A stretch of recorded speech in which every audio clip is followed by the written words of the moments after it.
আমি নাদিয়া হক, সবাইকে আমন্ত্রণ জানাচ্ছি নেক্সাস লেডিস ক্লাবের আড্ডায়। আমাদের আড্ডা মানেই কিন্তু ভরপুর একটা সময়, সুন্দর একটা সময়। আপনারা সবাই জানেন, যারা আমাদের সাথে আড্ডা দিয়ে থাকেন তারা তো অবশ্যই জানেন 6টা থেকে 7টা পর্যন্ত একেবারে সুন্দর একটা সময় যায়। আর যারা এখনো পর্যন্ত আমাদের আড্ডায় জুমের মাধ্যমে যুক্ত হতে পারেননি তারা অবশ্যই যুক্ত হয়ে যাবেন। জুম আইডি এবং পাসওয়ার্ড দেওয়া আছে স্ক্রিনে। আজকের টপিকটা আমাদের জন্য বরাবরের মতোই খুব ইম্পর্টেন্ট একটা টপিক বলে দিচ্ছি, কিন্তু তার আগে আমি জানিয়ে দিই দুজন চমৎকার যে বন্ধু আছেন আমাদের সাথে তারা কে কে পরিচয় করিয়ে দিচ্ছি তাদের সাথে। আমাদের সাথে আছেন আফরিন মমতাজ, প্রভাষক, শ্যামলী আইডিয়াল কলেজ, মোহাম্মদপুর, ঢাকা। কেমন আছেন? আলহামদুলিল্লাহ আপু, আপনি ভালো আছেন? হ্যাঁ, খুবই ভালো আছি। এবং তার পাশেই আছেন নূপুর দত্ত, সহযোগী অধ্যাপক, ভাসানটেক সরকারি কলেজ, ঢাকা। কেমন আছেন আপনি? খুব ভালো আছি, এখন এখানে এসে আরো ভালো লাগছে। বাহ, চমৎকার। আজকের টপিকটা কিন্তু আমাদের বরাবর চমৎকার সব টপিক থাকে এবং প্রত্যেকটা টপিক কিন্তু খুব রিলেটেড আমাদের সাথে। সো আজকের টপিকটাও কিন্তু সেই রকমই। আমি জানিয়ে দিই আজকের টপিক কি। আমাদের আজকের টপিক হলো নারীর যত সংগ্রাম। আসলে আমাদের সকলেরই দেখা যায়, নারী পুরুষ সবাই সংগ্রাম করে সামনের দিকে এগিয়ে যেতে পারে। যারা সংগ্রামটা করতে পারে না তখন দেখা যায় আসলে তারা পড়ে যাচ্ছে। পড়ে গেলে কাউকে না কাউকে লাগে আবার তাকে টেনে তুলতে।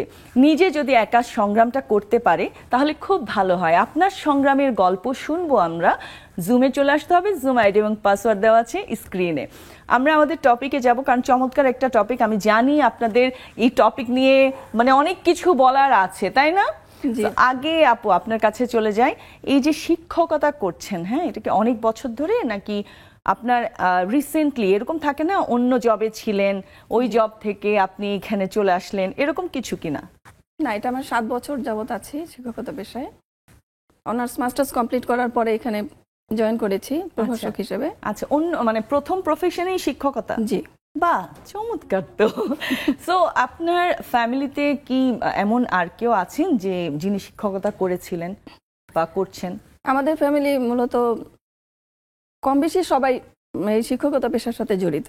আচ্ছা, ওই যে ফ্যামিলির মধ্যে থাকলে এটা কিন্তু হয়, তাই না? খুব হয় যে একজন শিক্ষক তার ফ্যামিলির অন্যান্যরাও এই প্রফেশনে খুব ইন্টারেস্টেড, তাই না? আপনার প্রথম ইন্সপিরেশনটা কে? বেসিক্যালি আমি কিন্তু টিচিং এর প্রতি কখনো ইন্টারেস্ট ছিল না আমার। আচ্ছা, মনে হতো যে নিজে আসলে টিচার হওয়ার যোগ্যতা নেই। কারণ একজন টিচার হতে গেলে অনেক কিছু করতে হয়, সেই যোগ্যতাটা আমার মনে হয় না আছে। তো সেখান থেকে আমার শিক্ষকতা কখনো ইচ্ছে ছিল না। তো সামহাও ভাগ্যগুণে হয়ে গিয়েছে আর কি। আসলে আমি একটা জিনিস দেখেছি, অনেকেই আছে যে প্রফেশনে যাওয়ার ইচ্ছে নাই, ওটাতেই যেতে হয় কোনো না কোনো ভাবে, কিভাবে যেন একটা প্যাচ লেগে যায়। কিন্তু এখন তো আপনি শিক্ষকতা করছেন 7 বছর ধরে। ইচ্ছে ছিল না বুঝলাম, এতদিন পরে এসে কি আপনার মনে হচ্ছে আপনার জন্য ভুল ডিসিশন ছিল এটা?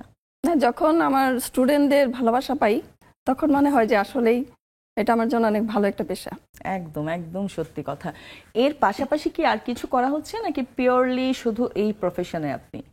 আমি 2020 সাল থেকে আমার উদ্যোগ শুরু করেছি। আমার অনলাইনে একটি বিজনেস আছে, ঝুমপুস কালেকশন। আচ্ছা, তো কলেজের পাশাপাশি এটাও করছি আর কি। আচ্ছা, প্রোডাক্ট কি? প্রোডাক্ট আছে হাতের কাজের, আর কুমিল্লার যে খাদি পাঞ্জাবি সেটাতে হ্যান্ড পেইন্ট করা হয়। আচ্ছা, আর জামালপুরের হাতের কাজ, এবং আমি নিজেও করি হাতের কাজের প্রোডাক্ট, শাড়ি, পাঞ্জাবি, 3 পিস, এগুলো। তো এত কিছু সময় কিভাবে পান একটু বলেন তো? আসলে সবচেয়ে বড় হচ্ছে ইচ্ছা শক্তি, তারপরে পারিবারিক সাপোর্ট, সেটাও লাগবে। এটা আরেকটা বড় বিষয়। ইচ্ছা শক্তি থাকলেও কিন্তু অনেক সময় দেখা যায় যে পারিবারিক সাপোর্টটা যদি না থাকে, ইচ্ছেটা এক সময় চলে যায়, যত ইচ্ছে থাকে। তো এটা আমি পারিবারিক সাপোর্টটাও পাচ্ছি, ইচ্ছেটাও আছে, সব মিলে আর কি আলহামদুলিল্লাহ। প্রথম আপনাকে কে ইন্সপায়ার করেছে বিজনেস করার জন্য? বিজনেস করার জন্য মূলত আমি যখন স্টুডেন্ট ছিলাম তখন বিভিন্ন প্রোগ্রাম হতো, দেখতাম। বিশেষ করে আড়ং-এর যেই প্রোডাক্টগুলো তখন মাত্র শুরু হয়েছে, তো ওদের হাতের কাজগুলো দেখে ভালো লাগতো। সেখান থেকে মূলত শুরু। তখন তো ছোট, ওখান থেকে মনে একটা ভাবনা ছিল যে কিছু করব। আরেকটা ছিল যে আমার মা কিন্তু সবসময় আমাদের হাতের কাজের ড্রেস, সবসময় হাতের কাজের ড্রেস, উনি যখন যেখানে যেটা দেখতেন ভালো লাগতো আমাদেরকে বানিয়ে দিতেন। বাহ। তো সেইখান থেকে আম্মুর কাছ থেকে হাতের কাজটা শেখা, তো এই দুইটা জিনিস মূলত আমাকে এই কাজের প্রতি উৎসাহিত করেছে। বাহ বাহ, চমৎকার। আমরা আরো আড্ডা দিব, আপার কাছেও যাই। এত সুন্দর হাসি, হ্যাঁ, যখন আপনি কলেজে যখন পড়ান, হ্যাঁ, আপনার যখন সময়টা আসে যে এখন আপনার ক্লাস, হ্যাঁ, ওখানে কেউ প্রেমে পড়ে না? আমার চাকরির বয়স কিন্তু অনেক, হ্যাঁ, অনেক আমার হলো। চাকরির বয়স অনেক। আমি ওর মতন 7 বছর না, আমি 3 7 21 বছর। এবং আমার কিন্তু আপনার মনে হয় না তো? আমার চাকরির প্রতিষ্ঠান হচ্ছে অনেকগুলো, 7-8টা প্রতিষ্ঠান হয়ে গেছে। ও, বেসরকারি কলেজ 2টো, শাহিন কলেজ, নূর মোহাম্মদ রাইফেলস পাবলিক, তারপরে সারা বাংলাদেশ 4-5টা কলেজ ঘুরেছি। তো যখন প্রথম আপনার যে প্রশ্নটা করলেন, হ্যাঁ। এটা যখন প্রথম নূর মোহাম্মদে আমি আমার কলেজের ছাত্রদের সামনে দাঁড়িয়েছি, তখন আমার এরকমই চশমা ছিল। আমি তখন হিন্দি সিনেমা দেখতাম না। হ্যাঁ। তো পাশ দিয়ে ওরা বলতে হচ্ছে কি একটা সিনেমা, তখন এখন একটু জানি যে প্রীতি জিন্তা কাল হোনা হো, এরকম কোনো একটা। আমি বাসায় গিয়ে দেখছি যে আসলে কেন বলছে। হ্যাঁ। তারপরে আমার ছাত্র, ওরা কিন্তু নূর মোহাম্মদ মানে বাচ্চা ছেলে, মানে হ্যাঁ। আমি পরে অনার্স কলেজেও পড়িয়েছি, কিন্তু এই ঘটনাগুলো ঘটে বেশি ইন্টারমিডিয়েট কলেজে। তারপরে আবার এক সিনেমা বললো ম্যাই হুনা, আমি কোনো সিনেমা দেখি নাই, কিন্তু এই ঘটনাগুলো যখন ওরা আমার কানের কাছে বসে বলছে, তখন আমি বাসায় গিয়ে আমার ছোট বোনকে, ঝুমুর একটু দেখতো এই সিনেমাটার মধ্যে আসলে কি আছে, আমার ছাত্ররা আমাকে দেখলে এই সিনেমাটা বলছে কেন। তো তারপরে দাঁড়িয়েছি, তখন বয়স 25 এরকম। ম্যাডাম আপনার বয়স কত বলো তো? কত 22 23। মানে ওরা এর চাইতে আর কমাতে পারে না। তখন মানে ওরা ভাবতেই পারছে না, না? ভেতরে অনেক ভয় লাগতো ওদের ক্লাস নিতে গিয়ে। তো যাই হোক, ওই সময়টা এমনকি এরকমও আছে, ম্যাডাম আপনি কি আমার সাথে ঘুরতে যাবেন, এরকম, মানে একদিন চলেন না ঘুরতে যাই। কিন্তু এগুলো সব ওই 21 বছর আগের ঘটনায়। আর এখন যেটা হয়েছে, এখন ওরা আমাকে প্রচন্ড ভয় পায়। এখন 21 বছর পর আমার আমার মেয়ে হচ্ছে, এখন যাদেরকে আমি আবার এই দীর্ঘ এত বছর পরে আমি একদম এখন একটা ইন্টারমিডিয়েট কলেজে আবার পোস্টিং হয়েছে। এখন একদম আমার মেয়ের বয়সী যারা, তারা আমার সামনে। সুতরাং ওরা দুষ্টামি করে, বিভিন্ন রকমের বিভিন্ন কিছু করে, ঠিক ওই 21 বছর আগের মতন যে ঘটনাগুলো, ওগুলো সরাসরি ওরা ঘটায় না। এখন একটু ভয় পায়, আড়ালে করে, নিশ্চয়ই করে, কিন্তু আড়ালে করে। থাকে না যে এই ম্যাডামটাকে আমার অনেক ভালো লাগে, এরকম কিন্তু ফিলিংস আছে কিন্তু অনেকের। এখন প্রচন্ড ভয় পায়। এক্স্যাক্টলি। সো এত বছরের একটা জার্নি, হ্যাঁ, সো কখনো কি মনে হয়েছে আপনার যে এত বছর শিক্ষকতা করছি, আমি একটু প্রফেশনটা একটু চেঞ্জ করি বা অন্য কিছুও করি এর সাথে, কখনো মনে হয়েছে? অন্য কিছু করি এটা আমার মনে হয়নি, কারণ আমি প্রচন্ড নির্গুণ একটা মানুষ। মানে আমার আর কোনো এই বা হাতের কাজ এরকম আমার গুণ নাই। আমার মায়ের ছিল। আমার মা হাতের কাজ থেকে শুরু করে সমস্ত কিছু, আমার মা গান করতেন, তো আমাদেরকে নাচ করিয়েছেন ছোটবেলা। কিন্তু আমি দেখা গেছে আমার বাবা এত বেশি পড়াশোনামুখী, আমার বাবা কলেজের টিচার, আমার মা হাই স্কুলের টিচার, এত বেশি পড়াশোনামুখী ছিলাম যে আমি ভাবতামই যে আমি আসলে আমাকে টিচিংয়েই যেতে হবে। তো মানে আমাকে পড়াশোনাই করতে হবে, এর বাদে আমার কোনো উপায় নেই। তো যার ফলে আমি চাকরির শুরুতে ওই শিক্ষকতাটা নিয়েই চিন্তা করেছি। আমি আমার প্রথম পছন্দও দিয়েছি এডুকেশন। তো পরবর্তীকালে আমার মনে হয়েছে যে একটু আগে আমাদের যে আজকের যে টপিক, নারীর যত সংগ্রাম, পরবর্তীকালে মনে হয়েছে বা আমাদের যে বিভিন্ন সামাজিক বৈষম্যগুলা, সেগুলোর ক্ষেত্রে মনে হয়েছে যে কখনো কখনো মনে হয় আমার চয়েসটা হয়তো ভুল ছিল। কিন্তু আপা যে কথাটা বললেন যে যখন বাচ্চাদের সামনে যাই, যখন বুঝি যে এতটুকু ভালো ওদের মধ্যে ইনপুট দিতে পারবো, আমি দুর্নীতির বিরুদ্ধে বা যে কোনো অসঙ্গতির বিরুদ্ধে ওদের সামনে দাঁড়িয়ে, এই বাচ্চাদের সামনে দাঁড়িয়ে কিছু বলতে পারবো, তখন মনে হয় আবার যে না, ঠিক আছে, আমি 100 ছাত্রকে বলছি, 5 জন যদি এখান থেকে কিছুটা পিক করে, এটাই হয়তো অনেকখানি। এবং এই সময়ে এসে এই ব্যাপারটা অনেক বেশি জরুরি হয়ে গেছে, তাই না? যে শিক্ষক আসলে এখন অভিভাবকের চাইতেও বেশি আমি বলবো। কারণ কি, আপনি যা বলবেন, আপনি যত ভালো কথা বলবেন, হ্যাঁ, তাদের মাথায় কিছুটা হলেও ঢুকবে, তাই না? এটা আমি বিশ্বাস করি। এখন যেই অবস্থা চলছে সেই অবস্থায় এটা বিশ্বাস করি যে অবশ্যই অবশ্যই কিছুটা হলেও লাভ হবে। ওরা তো মানে আপনারা যেমন একদম তাদের মেরুদণ্ড শক্ত করার জন্য আছেন, তারাও কিন্তু আমাদের একদম ভবিষ্যৎ, তাই না? সো এটা একটু শক্ত করা উচিত আমার মনে হয়। এই যে আমরা এখন আজকে যে টপিকটা নারীর যত সংগ্রাম, আমি শুরুতেই বলছিলাম শুধু নারীর না, অ্যাকচুয়ালি নারী পুরুষ সবাইকে সংগ্রামের একদম মুখোমুখি হতে হয়, একবার না দুইবার না, হয়তো কয়েকবার হতে হচ্ছে, তাই না?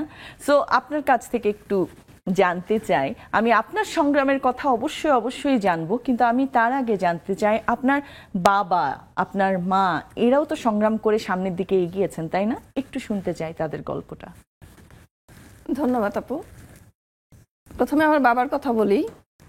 আমার বাবা কিন্তু ছোটতেই, যখন ক্লাস 6-এ পড়েন, তখন আমার দাদিকে হারিয়েছেন, আর তারও আগে বাবাকে হারিয়েছেন। তো সেই ছোট থেকে কিন্তু উনি সংগ্রাম করে বড় হয়েছেন।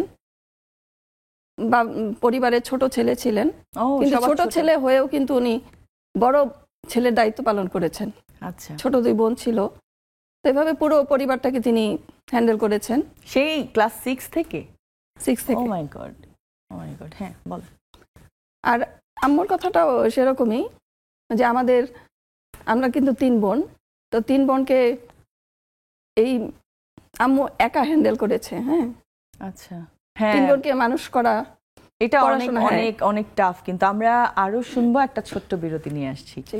নিয়ে নিচ্ছি ছোট্ট একটি বিরতি, কোথাও যাবেন না, আমাদের সাথেই থাকুন।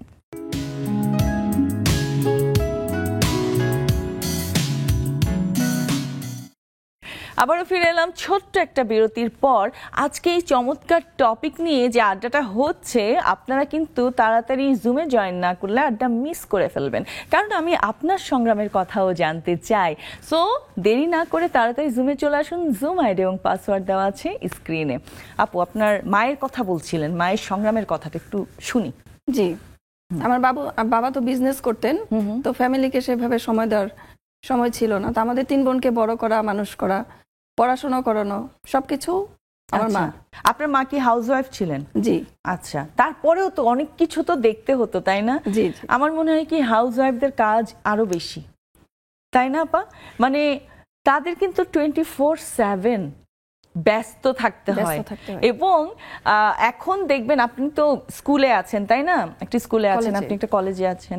সো এখন দেখবেন যে একটা ভর্তি যুদ্ধ হয়, সেখানে মায়েদের আমার মনে হয় কি পড়ালেখা যে প্রিপারেশনটা, মানে ভর্তির যে প্রিপারেশনটা বাচ্চাকে নেওয়াচ্ছে, মাও কিন্তু প্রিপারেশন নিচ্ছে। এটার উপরে আর কোনো সংগ্রাম প্রথমে আসে না কিন্তু, তাই না? তো হ্যাঁ, আরেকটু শুনি।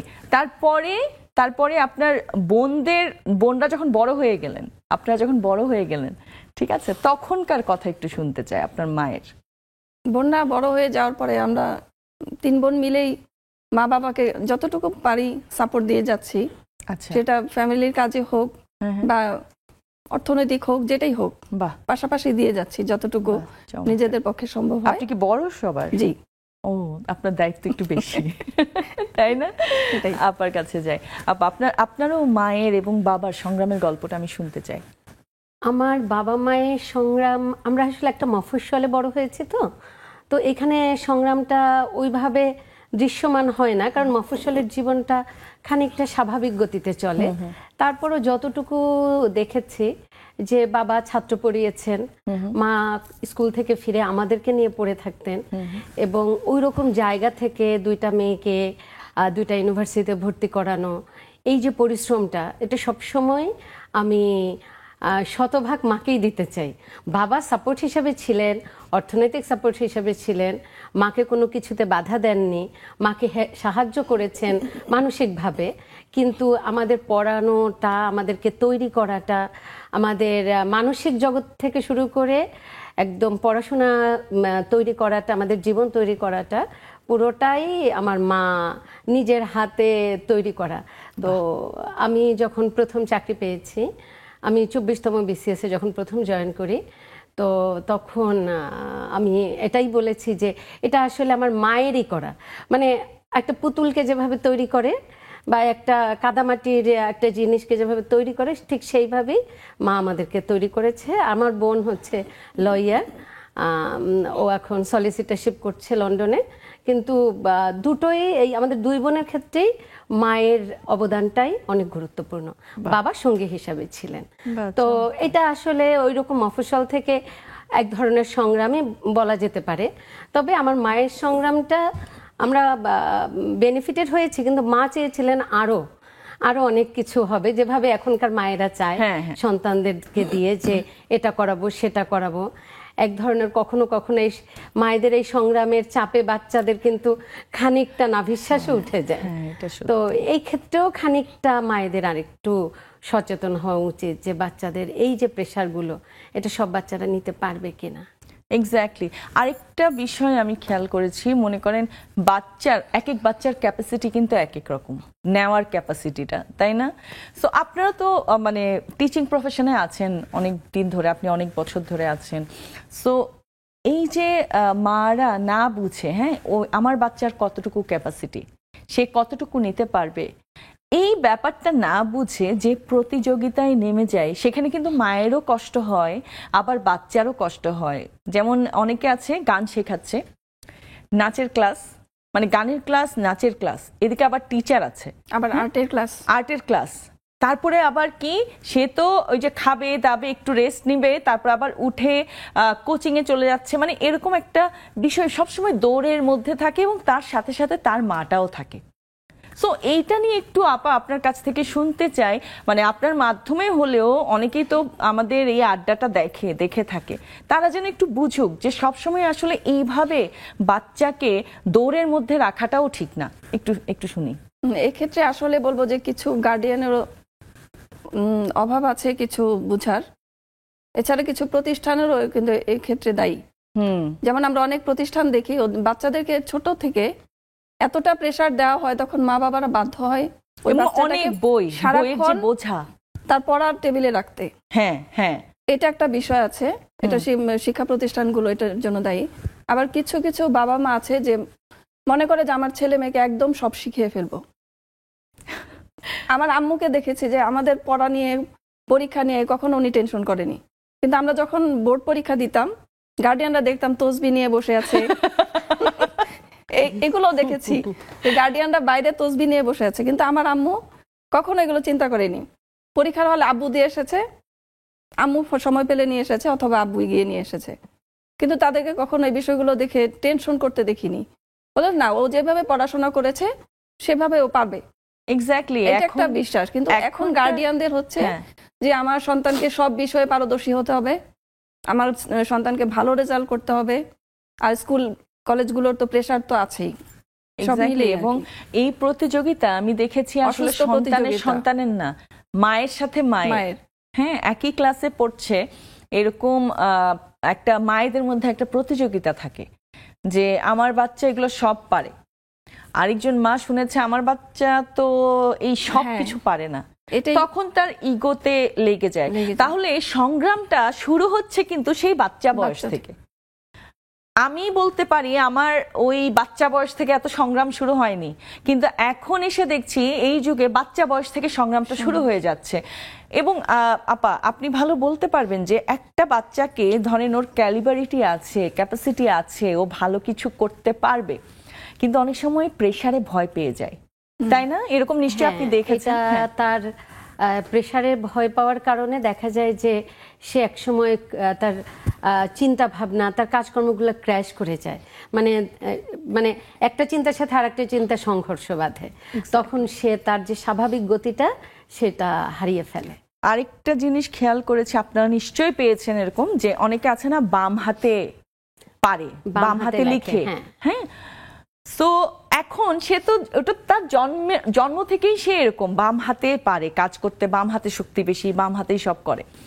সো আমি এমনও দেখেছি মা বাবা প্রেশার ক্রিয়েট করে বাম হাতে কেন ডান হাতে করতে হবে, এটা গুনাহ হয়, হ্যাঁ, মারতো, ঠিক আছে, মানে হাতের মধ্যে লিখতে গেলে মারতো।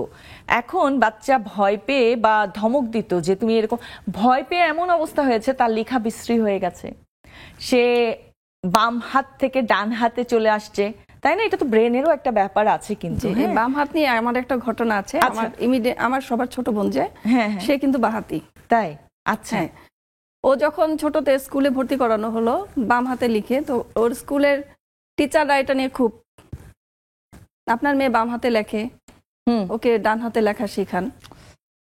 ও বাম হাতে একটু স্লো, যেহেতু বাম হাতে লেখে প্রথম প্রথম একটু স্লো। এখন তার টিচাররা সবসময় বলে, এখন আম্মু বলে যে শুনেন, ও যদি বাম হাতে লিখে অভ্যস্ত হয় বা ও যদি স্বাচ্ছন্দ্য বোধ করে তাহলে সমস্যা কি?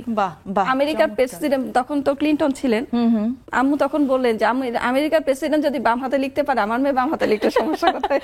বা চমৎকার, মানে ওই সময় এইভাবে কোনো মা চিন্তা করতে পারেন, হ্যাঁ এটা খুব রেয়ার, সিরিয়াসলি এটা খুব রেয়ার। কারণ কি, অনেক মা আছে, যেহেতু শিক্ষক বলছেন, হ্যাঁ আপনার বাচ্চা তো বাম হাতে লিখে, ওকে ডান হাতে শিখান, সাথে সাথেই কিন্তু বাচ্চার পিছনে লেগে যাবে যে ডান হাতেই করতে হবে তোমাকে, ডান হাতেই যা করার করবা। হ্যাঁ, তাতে হয় কি, ভয় পেয়ে যায়, ভয় পেয়ে তার ক্রিয়েটিভিটিটাই নষ্ট হয়ে যায়। সে কিন্তু বাম হাতে ছবি এঁকে পুরস্কারও পেয়েছে অনেক। বাহ, চমৎকার চমৎকার। এই যে এই জিনিসটা আপনার মা বুঝেছেন না, তার জন্য আসলে একটা তালি আমার মন থেকে আসছে, কারণ আমি এটা একদম মানে খুব যার হয়েছে তার মুখ থেকে শুনেছি। সো তার কষ্টটা আমি বুঝতে পারছি যে কখন তার মধ্যে এই ভয়টা জন্মেছিল, এই ভয়টা কিন্তু এত বছর পরেও আছে, বড় হয়ে যাওয়ার পরেও। সো আমাদের দুজন বন্ধু অলরেডি জয়েন হয়ে গেছেন আমাদের, আচ্ছা 3 জন বন্ধু আছেন, আরেকজনকে যদিও দেখা যাচ্ছে না। আমরা আপনাদের সাথে আড্ডা দিব একটা ছোট্ট বিরতির পরে। আজকে আশা করি সবার সাউন্ড ক্লিয়ার থাকবে, আমাকে তো শোনা যাচ্ছে তাই না? বাহ বাহ, চমৎকার চমৎকার, আমাকে শুনতে পারলে হয়েছে। আমি একটা বিরতির পরে এক্ষুনি ফিরে আসছি, নিয়ে নিচ্ছি ছোট্ট একটি বিরতি, কোথাও যাবেন না, সাথেই থাকুন।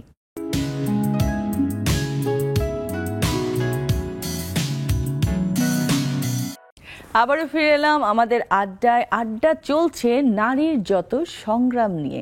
এখানে শুধু নারী না, আমরা আসলে সকল মানুষের সংগ্রাম নিয়ে আড্ডা দিচ্ছি। আপনি আড্ডা দিতে চাইলে জুমে আমাদের যে বন্ধুরা আছে তাদের মতো জুমে চলে আসতে পারেন। জুম আইডি এবং পাসওয়ার্ড দেওয়া আছে স্ক্রিনে। আমি একটু জুমে চলে যাই। জুমের বন্ধু অলরেডি 5 জন জয়েন করে ফেলেছেন আমাকে। রাশিদা আপা। জি আপু, কেমন আছেন? আলহামদুলিল্লাহ। সবাইকে মায়ামি থেকে শুভ সকাল এবং অভিনন্দন ও শুভেচ্ছা আমাদের অতিথিকে, আপনাকে সবাইকে। বাহ, আপনাকে অনেক অনেক শুভেচ্ছা। আপা, এই যে আজকে যে টপিকটা, হ্যাঁ আমাদের সংগ্রাম নিয়ে আমরা আসলে আড্ডাটা দিচ্ছি, আপনার কাছ থেকে একটু শুনতে চাই। আমি প্রথমেই বাবা মায়ের যে সংগ্রামটা, হ্যাঁ সন্তানের জন্য, এটা নিয়ে কথা বলছিলাম। সো আপনার কাছ থেকে শুনতে চাই আপনার বাবা মায়ের সংগ্রামটা নিয়ে ছোট করে। বলতে গেলে আসলে আমার বাবা মানে প্রথমে গ্রামেই ছিল, পরে ঢাকা নিয়ে আসছে, তারপর কাজিন তাকে লেখাপড়া করানোর জন্য। কিন্তু তার একটা জিদ ছিল, সে একদিন প্রতিষ্ঠিত হবে। তো তখনকার দিনে সেই 60-র আগের কথা, যেটা আব্বার কাছে শুনেছি, উনি অনেক কষ্ট করেছেন। প্রথমে পুলিশে ছিলেন, সেখান থেকে উনি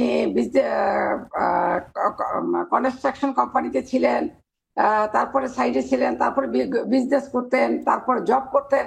এক সময় এসে 1964-এ উনি এসে প্রতিষ্ঠিত ব্যবসায়ী হলে দাঁড়ালেন ঢাকার বুকে। এই জন্য ওনাকে অনেক কষ্ট করতে হয়েছে। এবং আমার মায়ের মুখে আমি শুনেছি, কখনো কখনো আমার মা দুঃখ করে বলতেন যে এমন একটা সময় গেছে তোমার আব্বু বিল উঠাতে উঠাতে আমি একই সবজি আর ডাল বা হালকা একটা তরকারি দিয়ে ভাত খেতে খেতে আমার জীবন খারাপ হয়ে যেত। তো তখনকার দিনে মানে আমার মা, আমরা 8 ভাই বোন নিয়ে কত কষ্ট করেছেন, আমার বাবা বাইরে কষ্ট করেছেন। এই যে বাবা মার কষ্ট, এবং তখন থেকে আর শুধু নারীদের কষ্ট বলবেন না, বলবেন যে শিশু থেকে, আসলে শিশু থেকে শিশু কিশোর নারী, তারা স্ট্রাগল করে, সংগ্রাম করে করে, সবকিছুর সাথে যুদ্ধ করে, ঘরে বাইরে সবকিছুর সাথে তারা যুদ্ধ করে করে সমাজে এসে একসময় দাঁড়িয়ে যায়। একদম সত্যি কথা, একদম সত্যি কথা। শুরুতেই আমি এটাই বলছিলাম অ্যাকচুয়ালি। হ্যাঁ হ্যাঁ হ্যাঁ, একটু বলি যে আপনি যে বলছিলেন কথাটা, আমার মেয়ে বিকারুন্নেসা পড়তো বাংলাদেশে, এবং আমার মেয়ে নাচ গান কবিতা প্লাস ড্রয়িং এর যে পাগলের মতো আমি তখন গড়িয়েছি। এখন আমি আসলে খুবই রিয়েলাইজ করি যে এটা আসলে বিগ মিস্টেক। আমি প্যারেন্টদের বলবো যে আসলে এত প্রেশার বাচ্চাদের দেওয়া উচিত না, কারণ বিজ্ঞান স্যার যেমন পড়ার প্রেশার, তারপরে নাচে ফার্স্ট, গানে হতে হবে, কবিতা উপরে পড়তে, সবচেয়ে বড় কষ্ট প্রত্যেকটা প্রতিযোগিতায় অংশগ্রহণ করা, এটা খুবই ডিফিকাল্ট এবং এটা খুবই প্রেশার। আরেকটা জিনিস বলছিলেন যে বাঁ হাতের কথা বলা, অল্প করেই বলবো। আমার মেয়ে কিন্তু ডক্টর এবং কানাডা থেকে হাই স্কুল শেষ করে বাংলাদেশে গিয়ে ঢাকা বাংলাদেশ মেডিকেল কলেজ থেকে সে এমবিবিএস করে এসছে, কিন্তু সব কাজ সে ডান হাতে করে, সিজার সে বাঁ হাতে করে, ও সার্জারি সে বাঁ হাতে করবেই করবে, এইটা মানে সে অন্য হাতে পারে না। আচ্ছা আচ্ছা, বাহ। ধন্যবাদ সবাইকে। রোগী যদি হঠাৎ অ্যানেস্থেসিয়া শেষ হয়ে রোগী যদি দেখে যে বাম হাতে, তাহলে ভয় পেয়ে যাবে, আয় হায় কি হচ্ছে। না, ভালো, এরকম হতেই পারে, এটাকে মেনে নেওয়া উচিত অ্যাকচুয়ালি। ধন্যবাদ, ধন্যবাদ রাশিদা আপু। মমি আপা, আজকে কি শুনতে পাচ্ছেন? হ্যাঁ আপু, মোটামুটি আজকে ঠিক, মনটা অনেক ভালো লাগছে এই জন্য। আচ্ছা, আমি আপনার কাছ থেকে আপনার সংগ্রামের কথা শুনতে চাই ছোট করে। ধন্যবাদ আপু, সবাইকে শুভ সন্ধ্যা। আর মানুষের জীবন মানেই তো সংগ্রামী জীবন। আজকের টপিকটা অনেক সুন্দর এবং গুরুত্বপূর্ণ। আর নারীর জীবন বলতেই তো অনেক সংগ্রাম, আমরা প্রতিনিয়ত যুদ্ধ করেই আমাদের চলতে হয়। ঠিক সেই কাকভোর থেকে শুরু করে রাত 1টা পর্যন্ত চলে আমাদের প্রতিনিয়ত সংগ্রাম। সংসার জীবন, নিজের উদ্যোক্তা জীবন, তারপর বন্ধু বান্ধবী আড্ডা, সবকিছু মিলাই অনেক সংগ্রাম করেই এই পর্যন্ত আসছি। ইনশাল্লাহ আপনাদের দোয়াতে আরো দূর এগিয়ে যেতে চাই আপু। অবশ্যই অবশ্যই, সবাইকে অনেক ধন্যবাদ আপু। ধন্যবাদ। শানু আক্তার আপা, বাহ, শানু আক্তার আপা, আজকে তো আপনাকে অনেক সুন্দর লাগছে। চলে গেছে, হ্যাঁ শুনতে পাচ্ছি না, আনমিউট করেন। হ্যাঁ হ্যাঁ, আসসালামু আলাইকুম, কেমন আছেন? ওয়ালাইকুম আসসালাম, খুব ভালো, আপনাকে সুন্দর লাগছে। ধন্যবাদ ধন্যবাদ, আপনাকে অনেক সুন্দর লাগছে। আচ্ছা, আপনাদের সবাইকে আপনার কাছ থেকে শুনতে চাই, মানুষ যে এই যে সংগ্রাম করে এগিয়ে যাচ্ছে, শুধু নারী তো না, নারী পুরুষ সবাই সংগ্রাম করছে, হ্যাঁ। সো আপনার নিজের সংগ্রামটা যদি একটু ছোট করে বলেন, আমাদের সাথে যদি শেয়ার করেন, ভালো লাগবে শুনতে, বলেন। আমার মানে প্রথম ফার্স্টে আমি লেখাপড়া করব, লেখাপড়া করতে মানে কেউই চাইতো না যে আমি ঘরের বাইরে যাই, মানে আমার প্রচুর সংগ্রাম করতেছে। আর বিয়ে মানে আমার জন্মের পরপরই আমি শুনতেছি, মানে কি বলবো, মানে আমার জন্মের আগেই আমার বাবা মা ঠিক করে রাখছে আমার বিয়ে। মানে বিয়ে ঠেকাইতে ঠেকাইতে মানে বিয়ের কথা শুনতে শুনতে মানে কান ঝালাপালা হয়ে যেত। আহারে, আর এত বিয়ের প্রস্তাব আসতো, মানে কি বলবো, যে আমার একদম জীবনটা মানে শেষ করে দিত। আমি বিয়ের একেবারে বিপক্ষে ছিলাম। আর ঘরের সংসার ফ্যামিলির সবাই, মানে একজন মহিলা যদি আসতো একটু পান খাইতো আসতো, সেও একটা বিয়ের প্রস্তাব নিয়ে আসতো।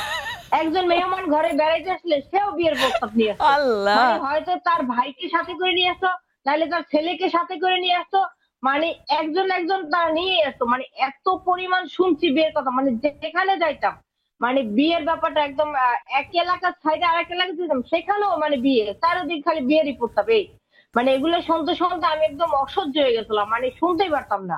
এরকম মানে সবাই সব জায়গা দিয়ে শুধু কি ব্যাপার, ঘরে আসছে মেয়ে ডাকতে আসছে, মানে সেই সাজাও, গোসল করাও, দেখাও, খাওয়া দাওয়া, রান্না বান্না, মানে হোটেলের মতো চলতেছে, রান্না চলতেছে, ঘর ভর্তি মানুষজন, কি ব্যাপার শানুরে দেখতে আসছে, কি ব্যাপার বিয়ে ওর, মানে ওই তারিখ টারিখ এগুলো এই অবস্থা করে। মানে আমি যে কত মানুষকে অপমান করছি, মানে জোতা ছুঁড়ে মারছি, ঝাড়ু ছুঁড়ে মারছি, এরকম। মানে আসতো কেন, কিসের জন্য বিয়ে করতো, কিন্তু আমার খুব ইচ্ছে ছিল লেখাপড়া করবো, লেখাপড়া করতে। তারপরে যে শ্বশুর বাড়ি গেছি, মানে জোর করে নিয়েছে, কিন্তু তারা একদম স্কুল থেকে উঠাই নিয়ে গেছে। কিন্তু তারপরে সেইখানে যে কি যুদ্ধ, কেন আমি তার ছেলের সাথে আসলাম, মানে ছেলে যে আনছে তুললে আনছে ওগুলোর খবর নাই, আমি তার ছেলের সাথে কেন আসলাম, সে নিয়ে পুরা যুদ্ধ তাকে বাড়িতে, মানে সে কি অবস্থা বলে বুঝাইতে পারবো না। তারপর উনি আমার নিয়ে বের হয়ে চলে আসছে। এখন টাকা পয়সা চাকরি বাকরি কিছু নাই, এখন তো পুরা সংগ্রাম আর সংগ্রাম করতে করতে এই পর্যন্ত আসছি, মানে এখন পর্যন্ত মনে হয় মৃত্যু এক পর্যন্ত সংগ্রাম করতে হবে। তারপরে কেন আবার ভালো যে পড়তে আছে খাইতেছে, মানে এখন আবার কেউ সহ্য হয় না। এখন যে অনেক কষ্ট করে স্ট্রাগল করে নিজের পায়ে দাঁড়াইছি, কামাই রোজগার করছি, এখন আমি শান্তিতে খাইতে পারবো না, থাকতে পারবো না, মানে এখনো প্যারা আছে, এখনো ঝামেলা আছে। তো আমি যেটা মনে করি, যেটা মূল বিষয় যেটা মনে করি সেটা হলো যে মেয়ে মানুষের জীবনটা আসলে সে সুন্দর হোক কিংবা কালো, তার মানে জন্মের পর থেকে মৃত্যুর আগ পর্যন্ত সংগ্রাম করে যেতেই হয়, মানে কোনো না কোনো ভাবে তার জীবনে সংগ্রাম থাকবেই। এটা হলো আসল কথা। ধন্যবাদ আপু, ধন্যবাদ। আপনি আপনার জীবনের ব্যাপারটা একদম অল্প কিছুক্ষণের মধ্যে শেয়ার করেছেন। ধন্যবাদ আপনাকে। আরো আড্ডা দিব অন্যদের সাথে, আমি একটু স্টুডিওতে আসি। এই যে কথাটা উনি যে বলছিলেন, তুলে নিয়ে গিয়েছে কিন্তু দোষটা ওনার ঘাড়ে, এরকম কিন্তু অনেক ফ্যামিলিতে দেখবেন যে ছেলের বউয়ের বা মেয়ের কোনো দোষ নাই, তারপরেও সব ব্লেম নিতে হচ্ছে, তাই না? উনার পড়ালেখা করার ইচ্ছে ছিল, সেটা উনি পুরোপুরি শেষ করতে পারেননি, কিন্তু ওদিকে ব্লেমটাও উনার নিতে হচ্ছে। এই যে এখনো বলছে যে এখনো নিজের পড়তেছি, নিজের খাচ্ছি, তারপরেও সংগ্রামের শেষ হয় না। আপার কাছ থেকে একটু শুনতে চাই, এরকম তো অনেক দেখেছেন, তাই না? এরকম অনেক দেখেছি, এবং শানু আপার কথায় একদম একটা নারীর জীবনের যে পুরোটাই চলে আসছে। এবং এটাই আসলে আমি বলতে চেয়েছিলাম যে পুরুষের সংগ্রাম একরকমের, নারীর সংগ্রাম অন্য রকমের। নারীর সংগ্রামের উপরে তার কোনো কন্ট্রোল থাকে না তার লাইফের উপরে, কিন্তু একটা পুরুষের লাইফ কিন্তু সে নিজে লিড করে। যেমন প্রথমে বিয়ের কথাটা বললেন আপা, একটা পুরুষ কিন্তু ক্যারিয়ার বিল্ড করার পর্যন্ত সে কিন্তু সময় পায় বিয়ের জন্য। একটা মেয়ে কিন্তু 13 বছরের পর থেকেই ভয়ে থাকে যে সামাজিক অবস্থান যদি গ্রামীণ হয়, সেখানে যদি কিছু ওই যে বখাটে ছেলে পেলে থাকে, 13 থেকে 12 থেকে তাকে বিয়ে দিতে চাই, যে বাল্য বিবাহ। তারপরেও যদি একদম শহুরে সমাজ, খুব ভালো সোসাইটি, সেখানেও একটা মেয়ে যখন 22-23 হয়ে যায়, দেখা যায় আত্মীয় স্বজনের মধ্যে আর কেউ আনম্যারিড নাই, ওই মেয়েটা যে কোনো সামাজিক অনুষ্ঠানে যেতে গেলে খুব বিব্রত বোধ করে, অথচ সে কিন্তু মাস্টার্স পাস, খুব ভালো রেজাল্ট, হতে পারে ডাক্তার, হতে পারে ইঞ্জিনিয়ার, কিন্তু বয়স 25। এই যে বিষয়টা, তারপরে যেটা বললেন যে বিয়ে হয় না কেন মেয়েটার দোষ, বিয়ের পরে হচ্ছে ছেলেটা কেন একটু অন্যদিকে তাকাচ্ছে মেয়েটার দোষ, বাচ্চা কেন হয় না মেয়েটার দোষ, সংসারে আয় উন্নতি হয় না কেন মেয়েটার দোষ। এই যে বিষয়টা, এটা যে শুধু পুরুষরা করছে তা না, কিন্তু দেখা যাচ্ছে ওই বাড়ির শাশুড়ি নারীরাও করছে। এই যে এর মধ্য দিয়ে একটা মেয়েকে সকাল কাজ করতে হচ্ছে, সংসার গুছাতে হচ্ছে। শানু আপা তার লাইফের মধ্য দিয়ে একদম একটা মেয়ের পুরো চিত্রটা তুলে ধরেছেন। ধন্যবাদ আপাকে। আরো আড্ডা দিব, একটা বিরতির পরে আসছি, নিয়ে নিচ্ছি আরেকটি বিরতি, যাচ্ছি আর এক্ষুনি ফিরছি, কোথাও যাবেন না।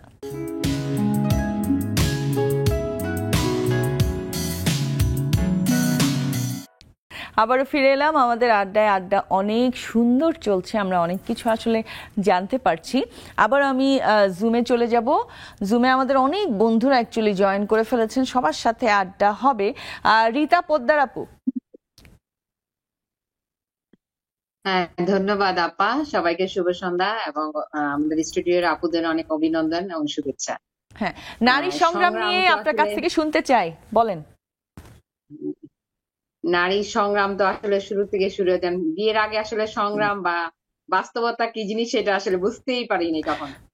যখন আমার বাবা রোড অ্যাক্সিডেন্টে মারা যায়, তারপরে আসলে আমার বিয়ে হয়ে যায়, তখন আমি অনার্স ফার্স্ট ইয়ারে মানে ইন্টার পাস করেছি। যাই হোক, তো তারপর থেকে বুঝতে পারলাম যে আসলে বাস্তবতা সংগ্রামটা কি। তো ওই সংগ্রাম করতে করতে পর্যন্ত আসছি। ফ্যামিলি সাপোর্ট তেমন ছিল না, বাবা তো মারা গেছে, মাও ছিল না, সামনে সব দেশের বাইরে থাকে। 2 বাচ্চা নিয়ে অনেক কষ্ট করেছি, এখন পর্যন্ত করে যাচ্ছি। স্কুলে একজনে কুলে নিতাম, একজনে হাতে নিতাম। তো যাই হোক, সেটা তো আর বলে শেষ করা যাবে না, এত কষ্ট। তো এমনি কোনো ঝামেলা নাই, কিন্তু সন্তানদের নিয়ে অনেক কষ্ট করতে হয়েছে এবং আমি করছি। সবাই দোয়া করবেন যাতে ওরা মানুষের মতো মানুষ হয়, মানে সাদা মনের মানুষ হয়। বাহ, অবশ্যই অবশ্যই। ধন্যবাদ আপা। মিষ্টি আপা। আপু অনেক অনেক ভালোবাসার শুভেচ্ছা, সালাম। ভালো আছেন তো আপু? খুবই ভালো আছি। আপনার কাছ থেকেও শুনতে চাই আপনার ভাবনাটা, এই যে সবার এত সংগ্রাম, এটা নিয়ে একটু শুনতে চাই, ছোট্ট করে শুনবো। হ্যাঁ, আমরা শেষের দিকে আছি। অবশ্যই ছোট দিক করেই বলছি। আল্লাহর কাছে শুকরিয়া, ছোট থেকে বাবা মার ঘরে সুশিক্ষিত, মনে বাবা মার কাছে খুব ভালো ছিলাম। আলহামদুলিল্লাহ হাজবেন্ডের ঘরেও ভালো আছি। কিন্তু আপু, একটা মেয়ে যে স্বাধীন মনা হয়, উদার মনা বাবা মার ঘরে শ্বশুর বাড়ি যখন আসলাম তারাও ভালো, কিন্তু মনে হলো আকাশ থেকে কোথায় জানি পড়লাম। যেই বোধগুলো ছিল সেগুলো কিছু কিছু যেন কমে যেতে রাখলো। নিজের ভিতরে যে ভ্যালুসটা ছিল মনে হলো আমি যদি কিছুই না। এটা প্রতিটি মেয়ের কথা, শানু আপা যেমন সাহসের সাথে বলেছে সব মেয়ে বলতে পারে না। তো আমরা আমাদের সন্তানকে ভালো করছি, মানুষ করছি, কিন্তু নারীর সংগ্রাম সারা জীবন থাকবে। সে আমার মেয়েও ইঞ্জিনিয়ারিং করছে, আমার হিসাবে যত বড়ই হোক মেয়েদের সংগ্রাম করতে হবে এবং প্রতিটি জায়গায় মেয়েকে অবমূল্যায়ন করা হয়। তো এই মানসিক প্রস্তুতিটা আমার ছিল না। আমি মনে করি আমার মেয়ে আছে, আমি ওদেরকে বুঝাই যে সব জায়গায় তুমি পারফেক্টলি ভ্যালু পাবা না, নিজের যোগ্যতা দিয়ে প্রতিটি স্থানে তুমি নিজেকে অর্জন করে নিবা। এবং আমাদের নারীদের উচিত যার যার যোগ্য অনুযায়ী অবস্থান শক্ত করা। এটা আমার অধিকার, আমার দায়িত্ব এবং আমার মেধার মাধ্যমে, আমার প্রতিভার মাধ্যমে এটা অর্জন করতে হবে। ধন্যবাদ। ধন্যবাদ, ধন্যবাদ আপা। শারমিন জাহান আপা। আসসালামু আলাইকুম। ওয়ালাইকুম আসসালাম, ভালো আছেন?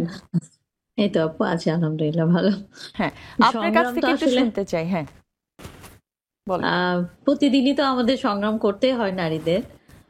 তো বিয়ের আগের যে লাইফটা ছিল ওইটা একটু অন্যরকম, বিয়ের পরেরটা আবার অন্যরকম। সংগ্রাম চলছে আপু, ছোট মানে সব রেগুলারই চলছে। এখন যেমন বাচ্চাদের নিয়ে সংগ্রাম চলছে, বাচ্চাকে কিভাবে বড় করব, স্কুলে নিব, এগুলো একটা মনে হচ্ছে যে অনেক বড় একটা চাপে আছি। মানে সব সময় একটা সংগ্রাম চলছে। একদম সত্যি কথা, সংগ্রাম কখনো শেষ হয় না। ধন্যবাদ আপা। ওবায়দা আপা। জি, আসসালামু আলাইকুম আপু। আমার তো মনে হয় আনমিউট করা আছে। হ্যাঁ, না ঠিক আছে, ঠিক আছে। হ্যাঁ, ওয়ালাইকুম আসসালাম। আসলে তো জীবনে অনেক সংগ্রাম। যদি আমি একটা বলবো যে বিয়ের আগে আর বিয়ের পরের যে সংগ্রামগুলো, আমি অবশ্য বিয়ের আগেই আমার ভাইয়ের বাসায় চলে আসছিলাম, তো অনেকদিন ছিলাম। তারপরে আমার এখানে পড়াশোনা করে চাকরি হওয়ার পরে বিয়ে হয়েছে। সেই জন্য ওই যে শ্বশুর বাড়ির সংগ্রাম আর বাপের বাড়ি থেকে আসার পর সংগ্রাম এটা বুঝি না। তো আমি যখন এসেছি ঢাকায় তখন থেকেই সংগ্রাম শুরু হয়েছে। তবে বিয়ের পরে সংগ্রামটা মনে হয় আমার কমেছে, যদি আমার ক্ষেত্রে সংগ্রাম হলো এটাই যে আমি সংসার সামলে যে চাকরি করা, এটা একটা একা একা, এটা একটা বড় সংগ্রাম। যেমন কোথাও গেলেই আবার সংসারের চিন্তা, এটা নিয়ে সে শান্তি, যতক্ষণ না বের হইতে বাসা থেকে ততক্ষণ ওই সংগ্রাম যে কি খাবে কালকে, বাসায় কেউ থাকলে যেমন হাজবেন্ড যদি একসাথে বাসায় থাকে সেগুলি একটা সংগ্রাম। আজকে যেমন অফিস থেকে আসতে দেরি হয়েছে, মানে জুমে বসতে পারবো কিনা, কালকেও একই ঘটনা হয়েছে, জুমে বসতে পারবো কিনা, এখানে আসছি, প্রতিনিয়ত সংগ্রাম। ধন্যবাদ আপা, ধন্যবাদ। নার্গিস আপা শুনি, নার্গিস আপার সংগ্রাম মনে হয় একটু কম, তাই না? কি সুন্দর হাসছেন উনি। নার্গিস আপা শুনতে পাচ্ছেন? শুনতে পাচ্ছেন না। শুনতে পাচ্ছি। আসসালামু আলাইকুম ওয়া রাহমাতুল্লাহি ওয়া বারাকাতুহু। ওয়ালাইকুম আসসালাম। আপু আপনার কাছ থেকে একটু শুনতে চাই, বলেন আপনার ভাবনা বলেন। যদিও খুব অল্প সময়ের মধ্যে আমি জয়েন করলাম এবং সবার কথাগুলো শুনতে পাচ্ছিলাম, তারপরেও মানে খুব ভালো লাগতেছে যে একজনের সংগ্রাম এক এক রকম ভাবে। আমারও সংগ্রাম অবশ্যই, যেহেতু নারী আমরা সব পারি, সংগ্রাম করতেই হবে, আমরা সংগ্রামেও জয় হতে চেষ্টা করি। হ্যাঁ, চেষ্টা চলতেছে আজীবন, আমাদের নারীদের চেষ্টা চলতে থাকবে, সংগ্রাম আমরা করবোই, অল্প হোক বেশি হোক সবখানে আমাদের সাকসেস ইনশাআল্লাহ। অবশ্যই অবশ্যই ওই সাহসটা থাকতে হবে, ও মনোবলটা থাকতে হবে। ধন্যবাদ, ধন্যবাদ। হাসিনা আপা বলেন, আপনার কাছ থেকেও শুনতে চাই। কি হাসি, হাসিনা আপা প্রথমে দিলেন। শোনো, জীবনে সংগ্রাম আছে বলেই জীবনটা এত সুন্দর, বুঝছো? সংগ্রামটা করে তুমি যে কোনো কাজে যখন সাকসেসফুল হও তখন কিন্তু এটার একটা আলাদা তৃপ্তি আছে। আর কারো সংগ্রাম নিয়ে তুমি উপভোগ করো, ওটার মধ্যে কিন্তু তৃপ্তি নাই, তুমি বুঝতেই পারলা না যে এটা কিভাবে তুমি পেয়ে গেলা, বুঝছো? সেজন্য সংগ্রাম থাকবে, সংগ্রামের মধ্যেই বেঁচে থাকতে হবে, এর মধ্যেই সবকিছু চালাইতে হবে, এর মধ্যেই জীবন অনেক সুন্দর। সংগ্রাম করে এক জায়গায় যাব বলে অফিস 2টা পর্যন্ত করে ঢাকায় আসছি, ভোরে এক জায়গায় যাব। ঠিক আছে, এখন আমি ঢাকায়। বাহ, চমৎকার, ওয়েলকাম টু ঢাকা। ধন্যবাদ, ধন্যবাদ হাসিনা আপা। আপু আমরা একদম মানে মোটামুটি শেষের দিকে আছি, সো আপনি যদি আরো কিছু অ্যাড করতে চান আপনার নিজের সংগ্রামের ব্যাপারে, হ্যাঁ একটু করে আপনি অ্যাড করতে পারেন। আচ্ছা, এখানে নার্গিস আপু বললো যে আমরা নারী, আমরা সব পারি। আসলে কিন্তু এটা আমি বিশ্বাস করি না। নারীদের কেন সব পারতে হবে? High five. আমি এই স্লোগানটাকে বিশ্বাসী না। এটা বলে আসলে কিন্তু নারীদেরকে সব কাজ চাপিয়ে দেওয়া হয়, কেন দেওয়া হবে? আসলে সংগ্রাম কিন্তু নারী পুরুষ সবার জন্যই। এক্স্যাক্টলি, যে যার জায়গা থেকে সংগ্রাম করে যাচ্ছে, করবে, এটাই স্বাভাবিক, এটাই একদম মানুষ মাত্রই সংগ্রাম করতে হবে। হাসিনা আপার কথাটা আমার খুব ভালো লেগেছে। আসলে সংগ্রাম আছে দেখেই আমরা তার ফল যখন পাই, ওই ফলাফলটা যখন সামনে চলে আসে, তখন কিন্তু ওই যে একটা স্যাটিসফ্যাক্টরি একটা স্মাইল, হ্যাঁ, একটা যে ভেতর থেকে শান্তি, এটা মনে হয় সংগ্রাম না করলে আপনি কখনোই পাবেন না। কষ্ট করে ফলটা না পেলে আপনি আসলেই আপনার ভালো লাগবে না, তাই না আপা? আপনি নিশ্চয়ই আমার সাথে একমত? জি আপু, একমত। একদম। আপা, আপনার কাছ থেকেও শুনি। আমিও আপার সাথে একমত যে নারীদেরকে সব পারতে হবে কেন, এবং এই জন্য আমি সমস্ত আমার বন্ধুদের যাদের ছেলে, তাদের ক্ষেত্রে বলি যে ছেলেগুলাকে একটু মানুষ বানান, হ্যাঁ, তাহলে মেয়েদেরকে সবকিছু পারতে হবে না। মানুষ বানান বলতে হচ্ছে শুধু তার সংগ্রাম যে বাইরের সংগ্রাম ওটা না, তাকে ঘরের কাজে, যে কোনো কিছু ব্যবস্থাপনার কাজে, আজকে কি রান্না হবে সেইটা চিন্তা করার কাজে, বাচ্চা স্কুলে কিভাবে যাবে সেই কাজে, এগুলোও যে তারা করতে পারে, এই কাজগুলো ছোট ছোট, সেটা একটু শেখাতে হবে। এবং এমনও আছে যে আমি আবার অনেক মাকেও দেখেছি যে আমি রান্না করছি, আজকে হয়তো এদিকে হেল্প করতে পারছি না, মানে আমার ছেলেকে দিলাম, এরকম। হ্যাঁ, এটা অনেকেই এখন অনেকেই করছে, যে আমার ছেলেও করছে। কিন্তু একটা সময় এটা হতো, ছেলেরা যখন একটু যদি রান্নায় হেল্প করতে চাইতো, তাহলে বলতো যে মেয়েলি কাজ কেন করছো, এটাই। আর মিষ্টি আপার সাথে আমি একমত যে আসলে সবাই তো আমাদের মতন খুব প্লেন লেভেলে চলাফেরা করেনি। অনেকেই ওই যে শানু আপার মতন বিয়ে করতে চায়নি, বিয়ে করতে হয়েছে। অনেকেই একদম পোশাক শ্রমিক থেকে শুরু করে যারা নারী শ্রমিক, তাদেরকে প্রচুর বৈষম্যের শিকার হতে হচ্ছে। তাদের সংগ্রামের সাথে আসলে আমাদের সংগ্রামটা মিলবে না। তো এই জন্য যে জায়গায় যেই থাকুক না কেন, সুন্দরী হোক, ওই যে ট্র্যাডিশনালি যেটাকে বলা হচ্ছে, দরিদ্র পরিবারের হোক, ধনী পরিবারের হোক, মধ্যবিত্ত পরিবারের হোক, শিক্ষাটা একদম দরকার, এবং তাকে কিছু না কিছু শিখতে হবে, এবং কাজ প্রয়োজনে যেন সে কাজ করতে পারে। মানে উপার্জন করতেই হবে বাধ্যতামূলক এরকম না, কিন্তু প্রয়োজনে যেন সে উপার্জনের হালটাও ধরতে পারে, এই যোগ্যতাটুকু অর্জন করতে হবে। এই ক্ষেত্রে আমি মিষ্টি আপাকে ধন্যবাদ জানাচ্ছি, উনি এই বিষয়টার উপরে খুব গুরুত্ব দিয়েছেন। একদম করতেই হবে। অনেক অনেক ধন্যবাদ আপনাদের সবাইকে, আপনাদেরকে অনেক অনেক ধন্যবাদ এখানে এসে এত সুন্দর করে আড্ডা দেওয়ার জন্য। আমার যাওয়ার টাইম হয়ে গেছে।